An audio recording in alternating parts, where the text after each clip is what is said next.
that will guide our learners as they journey through life.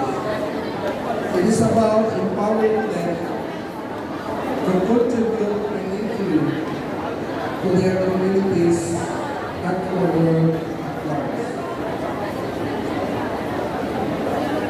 Today, as we embark on this journey together, let us remember the words of Nelson Mandela that education is the most powerful weapon which we can use to change the world. Indeed, education holds the key to unlocking the potential within each and every one of us. It is a beacon of hope, a catalyst of change, and a gateway to a better future.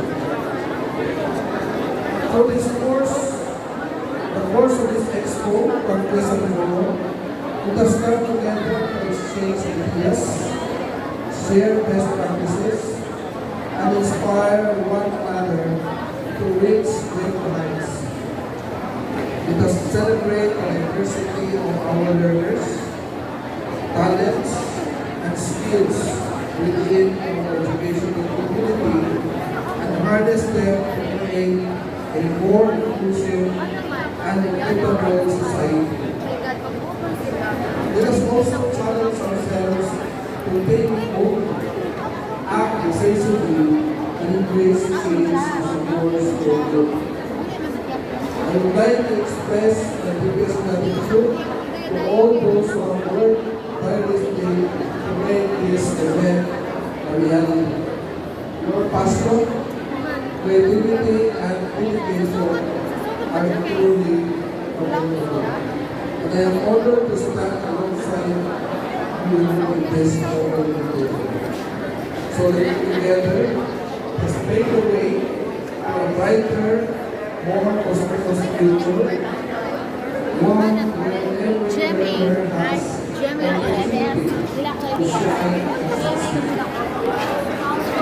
Once again, I welcome you all to this Campus Valley taping.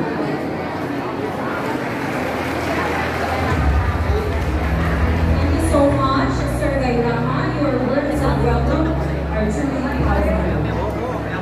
And now, we are deeply honored for our presence today. Ladies and gentlemen, let us hear a message from our visionary and dynamic Schools Division Superintendent, Madam Marilu P. Didumo, PhD, CESO 5. A round of applause.